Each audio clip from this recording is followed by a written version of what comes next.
Eh, entonces, bueno, vengo a pedirles apoyo y por qué, un poco por lo que decía Mauricio. Primero, bueno, para los que no sean de Nuevo León es un estado en México, es un estado que tiene 5.7 millones de habitantes, que en cuanto al número de población es el estado número 7 a nivel país en número de habitantes. La zona metropolitana de Nuevo León, la zona metropolitana de Monterrey, está integrada por 18 municipios de acuerdo al INEGI y la SEDATU. En esta gráfica lo que pueden observar es la línea de los municipios, de los 18 municipios que están señalados por SEDATU e INEGI, y ven la mancha metropolitana, la mancha urbana de la ciudad de Monterrey. Es, según el censo, el último censo, el de 2020, la segunda metrópoli más poblada de México, con 5.3 millones de habitantes, y concentra el 92% de la población de este estado, ¿no? Somos un estado realmente con una gran metrópoli y ciudades secundarias relativamente pequeñas que aglutinan solamente el 8% de la población. Ese es el reto que estamos enfrentando y como bien dice Mauricio, el gobernador electo, la alcaldesa y los alcaldes le encargaron a un servidor, pero a un grupo de universidades y de asociaciones, apoyarlos para instalar una institución de coordinación metropolitana e integrar una visión de futuro y un plan de trabajo de corto, mediano y largo plazo, perdón, que aseguren su consolidación y eficacia para beneficio de los habitantes de este espacio. Entonces, por eso vengo a pedirles apoyo, porque realmente pues es un reto mayúsculo que implica la colaboración de todas y todos. Déjenme decirles algo que considero que es muy atinado. El gobernador y los alcaldes le pidieron a un grupo de la sociedad civil que les ayudara al diseño e instalación de este mecanismo de coordinación metropolitana, lo cual, pues primero me siento muy honrado de ser parte de este esfuerzo. Hay un grupo y hay un equipo ya bastante amplio, algunos de los que están el día de hoy aquí forman parte de ese esfuerzo, pero definitivamente pues debemos de sumar a todas y a todos en este proceso de transformación. Y quiero compartirles el día de hoy las imágenes que yo he compartido con la alcaldesa, los alcaldes y el gobernador. Es decir, el mismo diagnóstico que yo compartí con ellos es el que quiero compartir con ustedes. Y aunque estén en otra ciudad y aunque estén en otro país, pues al final los retos urbanos no son tan diferentes. Y creo que algunas de las gráficas que vamos a ver aquí lo van a poder explicar. Miren, esta gráfica identifica dos tasas de crecimiento. La línea de abajo identifica la tasa de crecimiento que ha tenido la población en la zona metropolitana de Monterrey en los últimos 3 censos.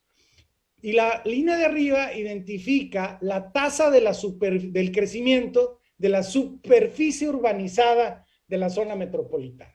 ¿Qué quiere decir eso en términos coloquiales? Que la zona metropolitana ha crecido en las últimas 3 décadas al doble de la tasa de la población. La población crece entre 18 y 17% que en estos periodos, pero la mancha urbana crece entre 40 y 36, 37%, duplicando el crecimiento de la mancha urbana al de la población. Entonces, ¿qué fenómeno nos genera esto? Que además esta es una información que no es nueva, pero déjenme mostrarles algunas imágenes que permiten entenderlo probablemente con una vista diferente a como lo hemos visto en el pasado. E insisto, estas son láminas que vieron el gobernador, la alcaldesa y los alcaldes electos. Esta es una manera de analizar el crecimiento poblacional, de analizar los territorios basado en anillos concéntricos de 1 kilómetro de distancia. Tomamos el centro histórico, la macroplaza de la zona metropolitana de Monterrey. Y este primer gráfico lo que nos señala es el cambio poblacional del 2000 al 2020 en estos círculos concéntricos. ¿Qué quiere decir los que están en color más claro? Que están perdiendo población, ¿sí? Y perdiendo población significa los que están en color muy claro, entre 92,000 y 5,000 personas, ¿no? Entonces, digamos, son espacios que pierden población. ¿Y qué quiere decir los colores oscuros? Pues que son espacios que están ganando población a un ritmo importante. Entre más oscuro, más población están ganando. Entonces, quizás esta gráfica no nos señala nada nuevo para los que somos de Nuevo León o de Monterrey, y para los que habitamos muchas de las ciudades del mundo y de América Latina y de México, que sus centros están perdiendo población y el crecimiento de la mancha urbana parece incontrolable, y de hecho lo es, al menos hasta ahora. Entonces, bueno, este es el cambio de la población. Ahora, este mismo análisis, pero con otra variable, con el mismo criterio de análisis de círculos concéntricos, pero ahora la pregunta es, ¿dónde se encuentra el empleo en la zona metropolitana? Y bueno, pues se encuentra en el lugar inverso donde está creciendo la población, ¿verdad? Hay una gran concentración de empleo en la zona central de la ciudad, una zona que está perdiendo población, y digamos, hay menos densidad de empleo en las zonas alejadas de la ciudad, precisamente en los lugares donde la población se está desplazando a donde está creciendo la población. Entonces, pues tenemos, digamos, un fenómeno de que estamos alejando a las personas de sus lugares de trabajo actuales o potenciales. Y tercero, y con esto termino esta parte de los análisis de los círculos concéntricos, ¿en dónde se está yendo a vivir la población joven? ¿No? Digo, quizás no es muy diferente al resto de la población, pero sí señala que se están yendo a vivir a una zona que está entre 10 y 13 kilómetros de distancia del centro, y realmente se están yendo a vivir no por un deseo de vivir ahí, sino realmente por una falta de capacidad de vivir en los lugares donde quisieran. Realmente las gentes y las familias jóvenes están yéndose a vivir a la periferia urbana, no por una decisión, sino por una capacidad de que ahí se está construyendo la vivienda a la que ellos tienen disponibilidad para adquirir, para rentar, para vivir. Entonces estamos alejando a la ciudadanía de los lugares en donde se genera el empleo. Ahora, otra manera diferente de entender y de analizar la ciudad, esto se utiliza un algoritmo que identifica variedad de empleos en una cierta zona. Y lo que nos empieza a identificar es que la zona metropolitana de Monterrey, pues sí, tiene una alta concentración de empleos en el centro, como podemos confirmar aquí, pero empezamos a observar que tiene nuevas centralidades. Es decir, estas manchas rojas quiere decir que existe una variedad de empleo y una diversidad de empleo que pudiera parecer que es una nueva centralidad de la ciudad. El gran reto que tenemos como ciudad es cómo conectamos, cómo le damos equipamiento, vivienda, infraestructura, servicios a estas nuevas centralidades de una manera ordenada, planeada, estratégicamente diseñada, y cómo conectamos estas nuevas centralidades con las otras que están emergiendo en la zona metropolitana, que de hecho es algo que no necesariamente estamos haciendo, como se lo pueden imaginar. Y para demostrarles un poco, voy a usar una gráfica que se ve complicada y medio lo es, pero ya que se los explico, no lo es tanto. Y esto es una pregunta que el censo del 2020 hace y que nos permite hacer estos análisis. Y pregunta el movimiento diario de personas con motivo de trabajo. Una persona que vive en el municipio de Monterrey, ¿a dónde se tiene que desplazar por motivo de trabajo? Entonces, por ejemplo, en Monterrey, según el censo, envía 492,000 personas todos los días a trabajar, pero recibe 725,000 trabajadores todos los días para trabajar. Y aquí lo que podemos ver es que Monterrey pues manda 492,000 viajes, de los cuales 421,000 van al mismo municipio de Monterrey, pero luego 22,000 van a San Pedro, 8,000 a Apodaca, y así podemos ver entonces cuál es la trama de desplazamiento cotidiano de las personas por condiciones de trabajo.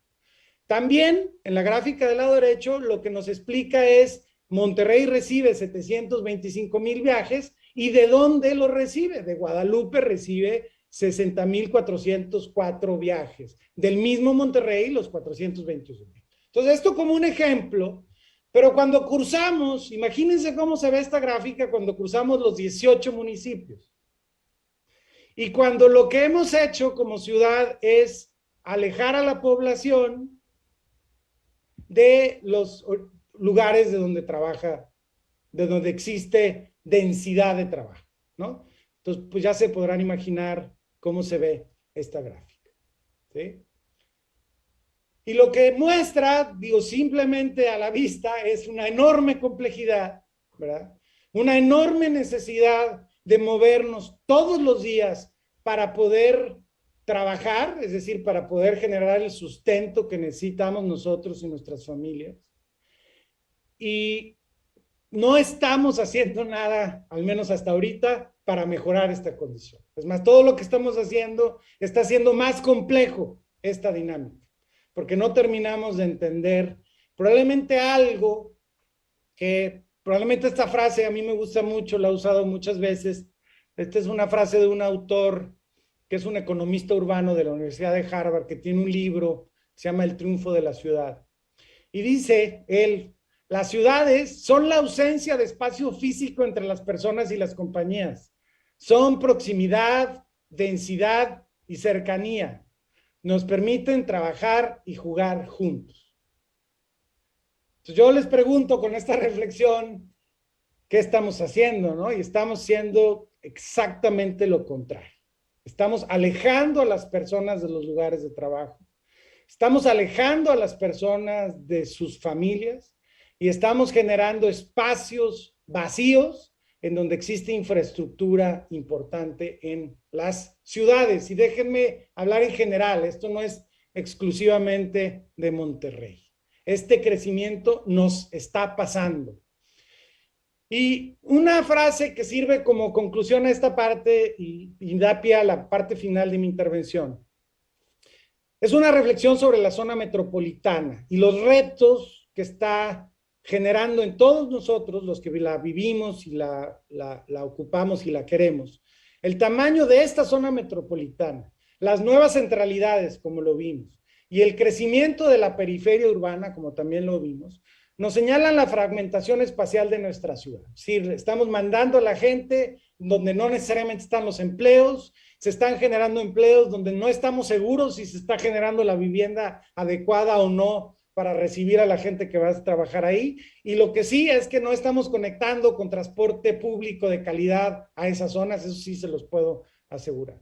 Y lo más dramático del asunto es que ciudadanos descartan oportunidades de empleo o emprendimiento por temas de accesibilidad y largos tiempos de traslado.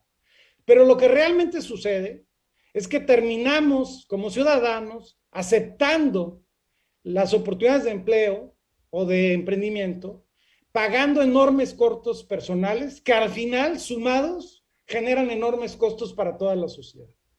Y el asunto es que ni siquiera sabemos cuánto es, ¿no?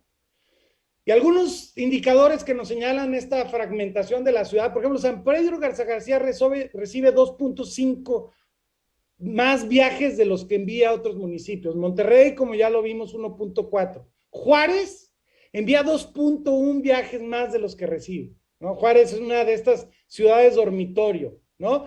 Que el que vive en Juárez se tiene que desplazar, sabrá Dios a dónde, el análisis nos lo puede decir, para poder trabajar todos los días. General Suazua, García, etcétera. Cada una de estas cosas. Entonces, ese es el reto de la coordinación metropolitana. Y parte de los problemas que necesitamos resolver como comunidad tiene que ver con entender los problemas que genera esta mala gestión del territorio, que nos aleja, que nos dispersa y que obliga a que la infraestructura esté persiguiendo algo que nunca va a alcanzar, que es este crecimiento desordenado de la mancha urbana. Entonces, la mesa de coordinación metropolitana, que pues ha tenido ya 4 sesiones del gobernador y los alcaldes electos definieron, basado en estos análisis y en otros que se lograron compartir con ellos, pero estos son gráficas, insisto, que revisamos con ellos y que haremos públicas a través de ustedes. Decidieron trabajar en 3 temas: movilidad y desarrollo urbano. Afortunadamente, los convencimos de que ese es un tema, no son 2 temas diferentes. Hay que entender el desarrollo urbano y la movilidad como un todo y como un proceso que se gestiona de manera integral y no separada. El tema de la seguridad y afortunadamente también el medio ambiente y el cambio climático como uno de los grandes retos que estamos enfrentando en esta ciudad, pero como humanidad, ¿no? Y lo que estamos haciendo, y probablemente algunos de ustedes ya han participado, es hemos hecho foros de consulta para escuchar la voz de organizaciones, de la sociedad civil, de cámaras, pero de ciudadanos e inclusive de niñas.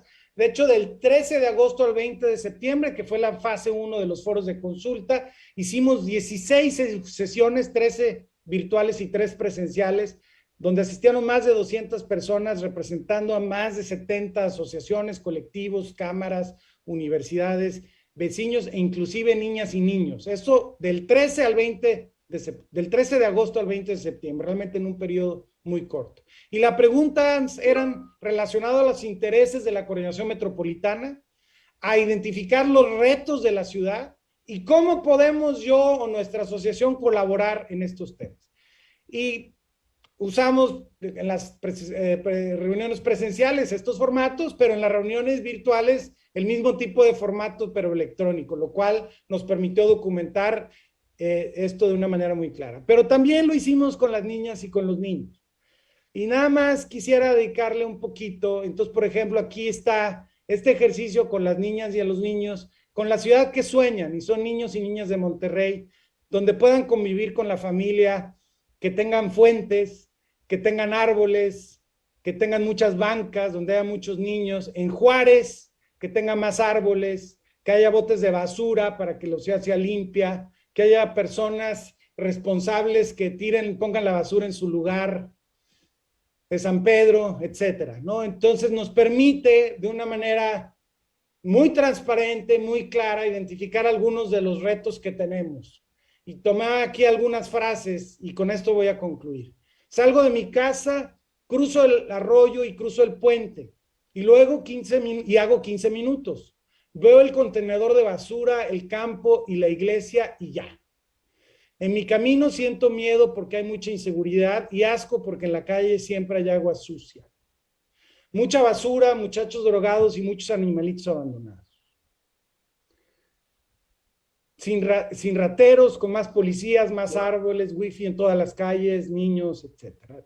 Esto, digamos, es el reflejo de las necesidades de nuestra ciudad, del territorio, mirado a través de los ojos de las niñas y de los niños. Entonces yo con esto termino mi intervención y en la parte de los foros les vamos a pedir apoyo para ver cómo todos y todas nos podemos sumar al reto de la zona, de la gestión de las zonas metropolitanas. Vamos a dejarlo en esos términos generales. Muchísimas gracias. Muy bien. Muy bien, comienzo entonces. La verdad es que todo esto más o menos comenzó en el año 2000, entre 2006 y 2007, cuando muchos temas que realmente ya los vivíamos en la ciudad no eran visibilizados porque quien tendría que hacerlo, pues la verdad es gente que por ejemplo, ahorita explicaba José Antonio, toda esta gente que ha tenido que irse a vivir a la periferia, pues invierte su tiempo en llegar a sus destinos de trabajo, invierte su tiempo en el tema de los cuidados de sus hijos y no tiene tiempo para hacer las demandas sobre lo que la ciudad les está, sobre lo que estos modelos tan dispersos y desconectados les están arrebatando en el día a día, ¿no? Y uno de los temas que a nosotros nos hizo como más sensibles a este modelo de ciudad dispersa, desconectada y desigual, tuvo que ver con la forma en la que nos movemos y nos conectamos en la ciudad. La verdad es que habíamos varias personas que nos movíamos en bicicleta en ese momento como un medio de transporte por distintas razones, ¿no?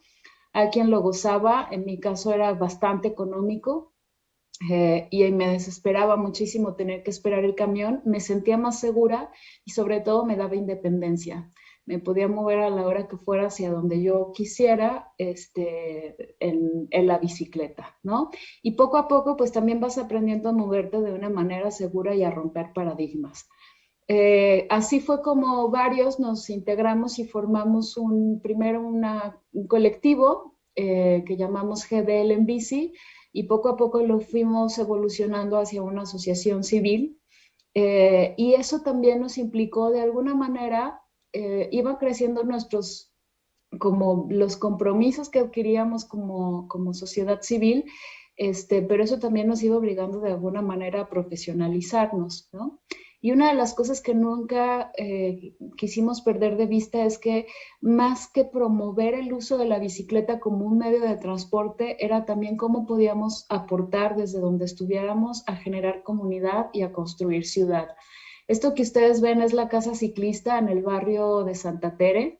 Quizá para los que viven en Nuevo León, Monterrey, más concreto en San Pedro Garza, es el equivalente al barrio de Tampiquito. Y estamos hablando de que es un barrio, eh, diríamos, pues es el barrio, ¿no? Hicimos esta casa ciclista donde era nuestro punto de encuentro y era el sitio también donde la gente de la comunidad podía llegar y reparar su bicicleta utilizando las herramientas que teníamos ahí. Dábamos talleres de educación vial, entre otras cosas, ¿no? La verdad es que fue una manera de insertarnos con la comunidad y de empezar a hacer visible una agenda que no lo era. La gente seguía invirtiendo, como pasa ahora, hasta una tercera parte de su sueldo en el transporte público, sobre todo las mujeres, en el pago de transporte público, siguen invirtiendo hasta 3 horas para poder conectarse desde sus casas hasta sus centros de trabajo. Y la manera en la que lo quisimos hacer fue también de una manera lúdica, ¿no? Aquí ustedes pueden ver los carteles de aquellas masas críticas que hacíamos y la cosa era salir, ir en bicicleta a contracorriente, hacer algo disruptivo para hacer visible un problema de la ciudad. En este caso, el problema de la movilidad, de la falta de conectividad, de un transporte público inseguro. Pero también esto nos llevaba, al final, pues teníamos que terminar en algún lugar donde podamos tomarnos una cerveza al menos, ¿no? En lo que eso pasaba, pues tomábamos aire y agua en el espacio público y también así fue como nos fuimos dando cuenta cómo se iban ligando las distintas agendas. Movilidad ligado a la recuperación de espacio público y evidentemente después, como ahora lo planteaba José Antonio, al tema de la vivienda y estos modelos compactos de ciudad. Entonces, bueno, estas son solamente algunas imágenes para comentarles cómo es que convocábamos nuestras manifestaciones. Era desde el espacio público. Vivamos el espacio público para que podamos experimentar lo hostil que puede ser la ciudad, pero a la vez también había manifestaciones para decir, vamos interviniendo el espacio público para demostrar cómo la ciudad nos pertenece a los vulnerados, ¿no? Que en este caso, y como en muchas ciudades en las que ustedes viven, pues peatones, ciclistas, adultos mayores, niñas, niños, viven condiciones de inseguridad al moverse, al trasladarse, caminar por la ciudad. Otro de los temas que nos parecía también muy importante en su momento es, no solamente se trataba de hacer estos recorridos ciclistas para visibilizar estas deficiencias del sistema de transporte en la ciudad, sino también hacer ver cómo esto no solamente mermaba la economía familiar, el recurso del tiempo en los traslados, sino también cobra vidas. Y así inició el movimiento de bicicleta blanca, donde se instala una bici donde muere un ciclista en un accidente vial. La verdad es que es, digo, un tema doloroso, Y una de las cosas que quizá tampoco se habla es, pues se cuentan lamentablemente las y los ciclistas que mueren, pero de lo que no se habla es de aquellas personas que logran vivir, pero que quedan con algunas condiciones que después les impiden trabajar, seguir llevando, pues, seguir siendo el sustento de su casa, o incluso repercuten en enfermedades emocionales delicadas, ¿no? Entonces, hay un tema que nosotros veíamos muy velado y era ahora cómo la movilidad tenía que ver también con un asunto de salud pública. Evidentemente la ciudad, pues lo que empezamos a, otra de las cosas que es importante y que creo que eso lo podíamos concebir con nuestros paseos ciclistas es que no es lo mismo la ciudad en la mañana, la tarde que en la noche, ¿no? Y creo que pues también luego se vuelve uno de los retos a la hora en la que ya estás en un cargo público, porque digo, me voy adelantando un poco a lo que implica esta responsabilidad, pero muchas veces te consume el día a día y estás desde el escritorio teniendo que resolver 20,000 problemas, pero no hay que perder esa conexión con la calle que nos da la sensibilidad, el pulso del día a día para seguir identificando dónde están las necesidades, ¿no? Y una de las cosas que como activistas nos parecía eh, que era una manera de demandar a las autoridades que hicieran su trabajo, era hacerlo. Entonces fue así como comenzamos a hacer estas ciclovías ciudadanas.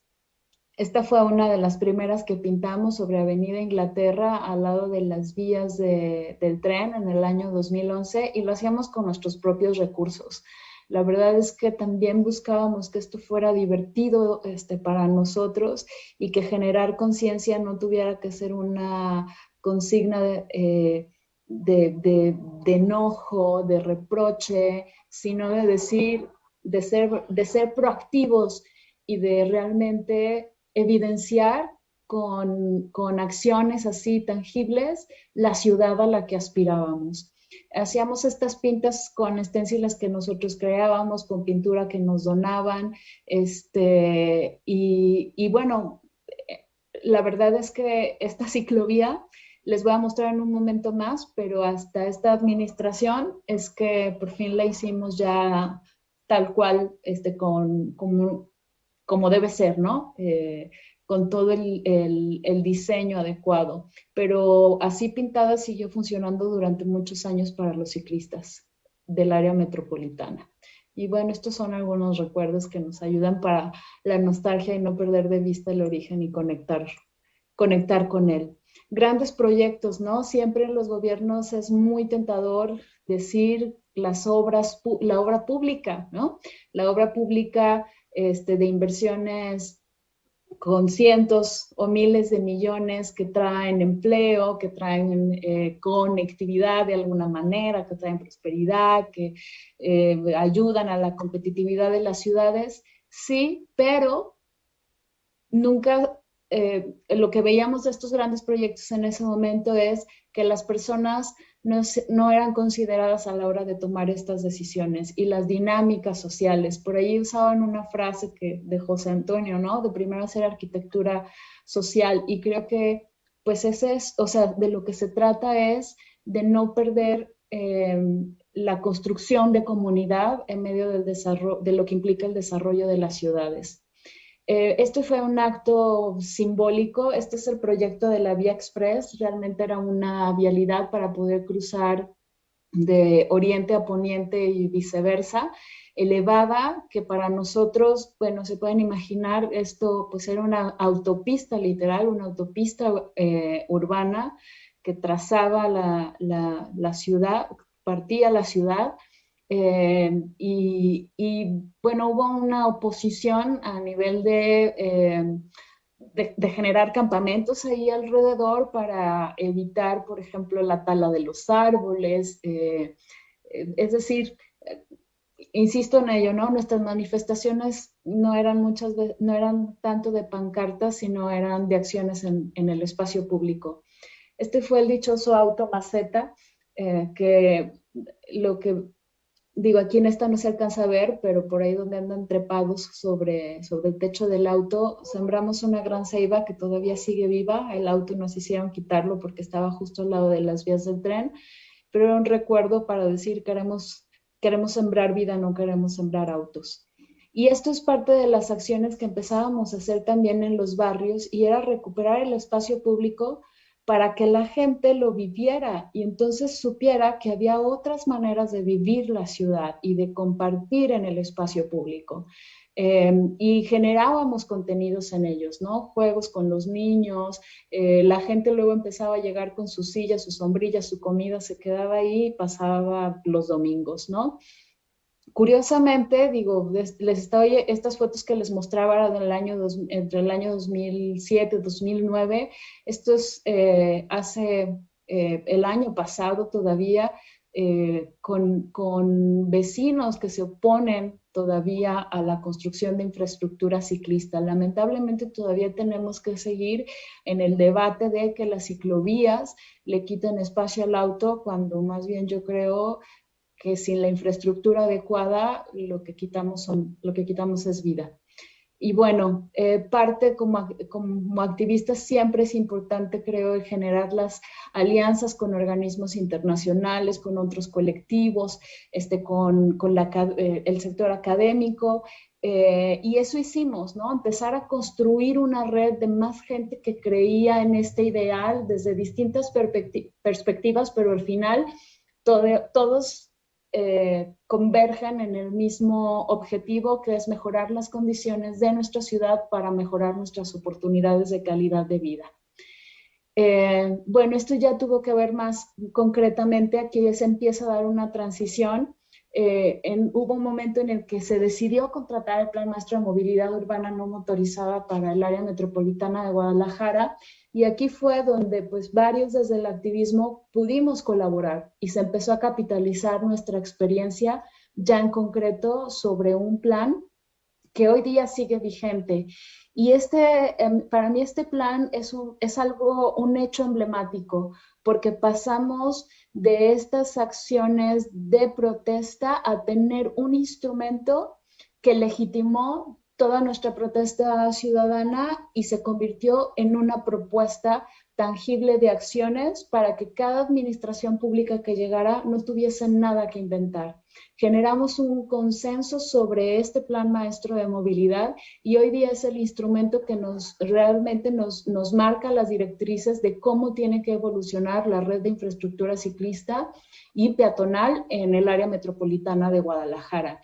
Y digo que es emblemático porque creo que este instrumento nos empoderó en su momento como ciudadanos de tener los argumentos no solamente sociales, cualitativos, sino tener los argumentos técnicos para poder llegar y decirle a los municipios si hay presupuesto que sea para esto, ¿no? Entonces nadie llegaba a inventar una nueva propuesta porque ya había un consenso sobre esta.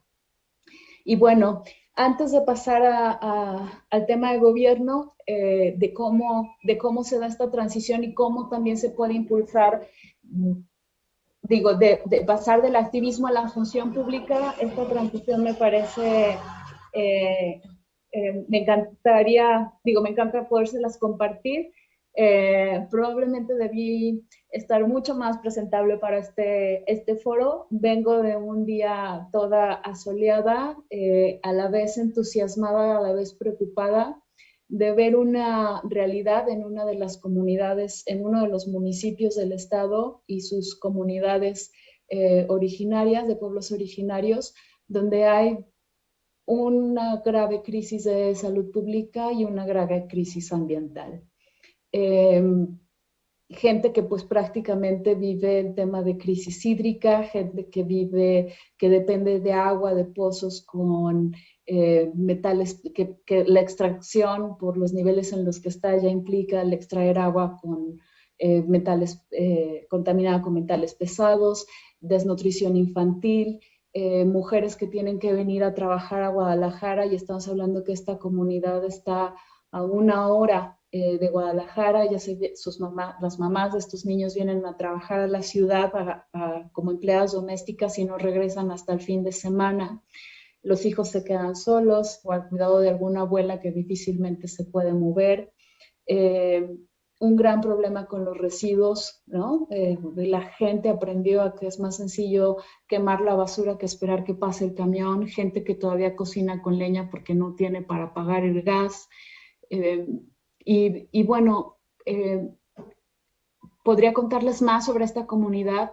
Mi punto es que creo que para todos aquellos que venimos de la sociedad civil, eh, puede ser muy criticada nuestra posición dentro del gobierno. Sin embargo, me parece que el punto de equilibrio que podemos aportar es no perder nunca de vista dónde está nuestro lugar de origen y no perder de vista que este contacto con las localidades, con la gente y con sus problemas es lo que en algún momento en una mesa en la toma de decisiones nos permitirá darle un viraje que quizá el movimiento de timón va a ser casi imperceptible en este momento, pero con el paso del tiempo se podrá percibir que valió la pena, ¿no? Bueno, esto es solamente para ilustrarles como parte también de los problemas que luego nosotros como activistas pues nos centrábamos en ese momento en una agenda de movilidad, ¿no? Pero luego hay infinidad de realidades no vistas y que la gente tampoco tiene el tiempo para demandarlas, ¿no? Y entonces es ahí donde nosotros no podemos hacernos, cegarnos a voltear a ver estas realidades, ¿no? Cómo los jóvenes están viviendo las violencias, cómo se está viviendo la violencia de género, cómo el desarrollo, digo, ustedes pueden ver esta imagen y para poder bajar aquí, la verdad es evidentemente es complicado, pero el cómo viven las familias en condiciones de hacinamiento y no porque quieran, ¿no? Como decía hace un momento José Antonio, es porque no tienen la capacidad económica para aspirar al sitio donde quisieran vivir, ¿no? Y entonces cuando como activista muchas veces reclamabas una agenda de por qué no se construyan más ciclovías, luego hay realidades de las que no éramos conscientes, ¿no? Y lo hablo, digo, a título personal. Esta es una escuela que recientemente de alguna manera se había remodelado, pero hubo un tema, una tromba que finalmente lo que hizo fue provocó un deslave en el cerro y la verdad es que ahorita la escuela está pues casi que inservible, ¿no? Se llevó las instalaciones del pozo, el tanque, la gente tiene pues ya un mes sin agua potable. Estos son los espacios públicos. Aquí es donde están los niños, las niñas, los adolescentes mientras sus papás trabajan y sus mamás están a una hora de distancia en un empleo donde seguramente les pagarán 250 pesos diarios por limpiar una casa, mientras sus hijos están acá solos, ¿no? Esta es su manera de almacenar agua, ¿no? Porque el agua les llega, se las distribuyen cada tercer día y durante 3 horas nada más. Entonces, ojalá tengan la suerte de estar ahí para poder almacenar algo de agua y pues ya no hablamos de las condiciones de salubridad. Y bueno, creo que el poder comenzar a hacer acciones que nos permitan ir transformando desde gobierno implica alianzas. Sin duda implica alianzas con la sociedad civil. Ellos son un grupo de vecinos del municipio de Tlaquepaque. Había un predio donde se pretendía hacer un corralón. Ellos la verdad es que se opusieron, pero se opusieron de una manera muy activa, se pusieron a diseñar, buscaron el talento entre todos sus vecinos y organizaron, realmente hicieron un plan maestro de todo este predio de 10 hectáreas y nos propusieron hacer no un lote para autos, un corralón, sino convertirlo en un bosque urbano. La verdad es que la propuesta estaba tan bien estructurada y eran vecinos tan bien organizados que era imposible no acercar una propuesta hacia el gobernador y decir esto realmente le da valor a la ciudad. Ese fue el día en el que ahí está su primera piedra y arrancamos con una inversión de 10 millones de pesos para la primera etapa de este bosque que ya está en funcionamiento y que sigue siendo cuidado por los vecinos de esta zona. Las alianzas, insisto, me parece que son muy importantes, no solamente con sociedad civil, sino también con los gremios, donde podemos también llegar a plantear agendas ahora sí que muchas veces hasta desde el sentido común, ¿no? Esta mesa en particular fue con mujeres de la Cámara Mexicana de la Industria de la Construcción, el capítulo de Jalisco, y ahí una de las conclusiones a las que llegamos es que necesitábamos trabajar sobre una agenda de género que nos permitiera definir criterios básicos que se deben incluir en todas las obras públicas, ¿no? Entonces, muchas veces esos temas no son dialogados y no pasan por la cabeza de quienes toman las decisiones. Y a veces el poder contribuir desde el sentido común realmente nos puede, insisto, hacer virar un poco el timón para que las cosas cambien, ¿no? Y bueno, las alianzas evidentemente con otros niveles de gobierno también son importantes, algunas veces complicadas de alinear, pero me parece que aún en las diferencias hay que encontrar los puntos desde donde podemos construir. Este es un recuerdo de la vez que tuvimos a varios embajadores de la Unión Europea presentándoles algunos avances de lo que hemos hecho en recuperación de espacios públicos, de movilidad y demás. Y pues bueno, siempre es bueno tener un punto de referencia sobre cómo otros nos ven y dónde y cómo podríamos mejorar.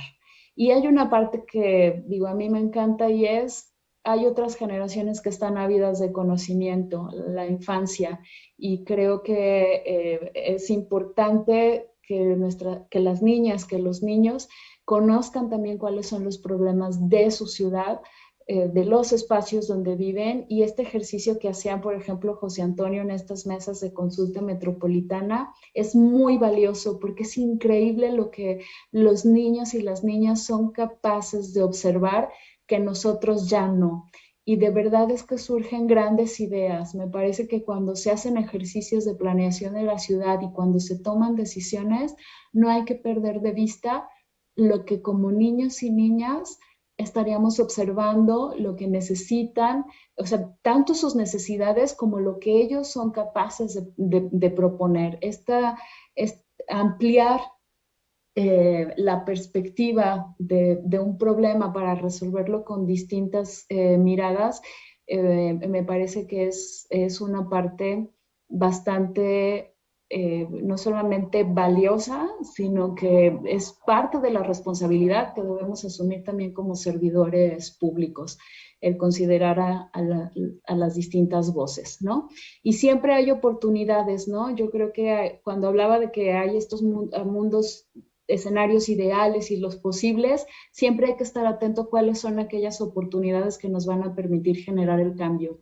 Este es un ejemplo de Paseo Alcalde, una vialidad por donde pasaba pues prácticamente el 85% de todas las rutas de camión del área metropolitana, 8 carriles. Cuando se construyó la línea 3 del tren ligero, que en ese tramo iba subterráneo, ahí fue cuando dijimos, ¿y qué va a pasar arriba? Pues hagamos una recuperación del espacio público, ¿no? Y pasamos de esa hostilidad entre autos y camiones a un espacio vivible para las personas, ¿no? Esto es parte de lo que hoy es Paseo Alcalde.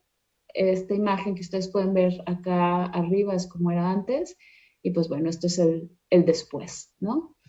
Y bueno, evidentemente siempre que, digo, estas imágenes ya tienen que ver más con el día a día, el estar, cuando las oportunidades se dan para hacer la transformación. Por ejemplo, en este caso, lo que ustedes ven aquí, antes no existían estos carriles laterales este es el periférico del área metropolitana. Lo que pueden ver aquí, esta es la ciclovía, banqueta, y creo que como mencionaba ahora con el Paseo Alcalde, hay que aprovechar estas oportunidades aquí con el pretexto de que por los carriles centrales de periférico ir a un sistema de transporte masivo, un BRT, aprovechamos para hacer toda una reconversión urbana de la zona y generar estos espacios que antes no existían, ¿no? Donde la gente circula en bicicleta y a pie. Bueno, esto es parte de lo que se ha logrado, pues todos estos comercios que estaban sobre el periférico, pues ahora se extendieron y comienza a formarse como una ciudad mucho más amable. Y pues también son oportunidades para aprovechar y mejorar también la tecnología de transporte público y dignificar los servicios públicos, ¿no? Ahí ustedes mencionaban hace un momento de la importancia de la movilidad y del gran reto que tienen en el transporte. Eso lo vivimos también acá en Guadalajara y seguro en muchas ciudades. Y yo creo que el objetivo final, evidentemente sí es resolver, pero es cómo dignificamos lo público. Y en este hablar de dignificar lo público, pues también están, por ejemplo, nuestros parques, ¿no? Que a final de cuentas es el patrimonio que tenemos, que es compartido por todas las personas que habitamos la ciudad. Y estos son algunos ejemplos de lo que hemos podido recuperar. Por ejemplo, este es el Parque Solidaridad, que está en una de las zonas con mayor rezago social, con mayor densidad, pero con menor número de espacios públicos y evidentemente de arbolado, con altos problemas de índices de violencia, de inseguridad. Y pues bueno, hay que llevar también lo bello hacia esos lugares y también es un símbolo para decirle a la gente, pues todos somos aquí, todos somos ciudadanos iguales, no es un tema de inclusión. Y bueno, evidentemente, pues no, creo que si empezamos con una agenda, en mi caso, de movilidad activa, de movilidad en bici, pues toca dar siempre su defensa en el presupuesto y aquí fue cuando presentamos una inversión por 300 millones de pesos para dar continuidad a la construcción de la red de ciclovías en la ciudad. Y estos son algunos de los ejemplos de la infraestructura que hemos podido ir generando. Esta es parte de la ciclovía que pintamos. Esto ya lo inauguramos el año pasado y es ya una extensión. En realidad abarcamos muchos más kilómetros de esta ciclovía sobre Avenida Inglaterra. Y bueno, me acerco ya a la conclusión diciendo que siempre caminar la ciudad nos va a permitir darnos cuenta de que muchas veces lo que se diseña, y siempre lo han dicho, ¿no? Lo que se diseña en el papel, luego ya llevado a la realidad y puesto en marcha, pues necesita de ajustes y ahí también se necesita de que nosotros continuemos en el seguimiento para que estos ajustes continúen sobre la visión que nos planteamos, ¿no? Me parece que pues como sociedad civil, seguramente el activismo nunca se nos quitará, lo llevaremos lo llevamos de alguna manera. Y este es un ejemplo que para mí es uno de los proyectos hasta ahora que más me ha entusiasmado por lo que ha implicado, ¿no? Este año nosotros vivimos, como muchas ciudades de México, un tema con el asunto de la escasez de agua. Se secó la presa de Calderón, que abastece el 14% de la población del área metropolitana de Guadalajara. Uno de los grandes retos pues fue cómo llevar agua sobre todo a aquellas colonias de la periferia que estaban en zonas altas, con alto rezago social, donde la gente no tenía sistemas de almacenamiento. Y la verdad es que vimos una oportunidad para comenzar a hacer captación de agua de lluvia. Iniciamos con un programa piloto y lo puedo resumir como que ha sido un éxito, pero me gustaría más bien compartirles que una de las cosas que nunca imaginamos es cómo este proyecto nos iba a impulsar la construcción de comunidad. Y lo que pasaba es que antes, pues la gente llegaba, estamos hablando de que la gente tenía 2, casi 3 meses sin agua, y a partir de que les empezamos a instalar estos sistemas de captación de agua de lluvia, la gente decía, pues está lloviendo y ya se llenó, ¿no? Y usé el agua, ahora sí ya lavé todo, ya no tengo nada pendiente, trastes, la casa, todo, y volvió a llover y se volvió a llenar, y entonces pues siempre tenían agua, y empezaron a regalar el agua, empezaron a hablarle a sus familiares, pues vénganse a bañar, vénganse a lavar aquí la ropa, vénganse aquí a cocinar, pero luego no solo fueron los familiares, luego empezó a hacer con los vecinos y entonces pues instalar un sistema en una casa ayudó para que más familias tuvieran acceso a ella.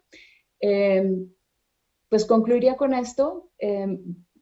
Me puedo entusiasmar y seguir contándoles muchas cosas más, pero a final de cuentas yo creo que es nunca, nunca subestimar el sentido común y, y bueno, y no perder de vista que cada una de las decisiones que tomamos impacta a personas y la diferencia está en que puede cambiar sus vidas y creo que podemos ver imágenes como esta cuando las decisiones son acertadas. Muchas gracias.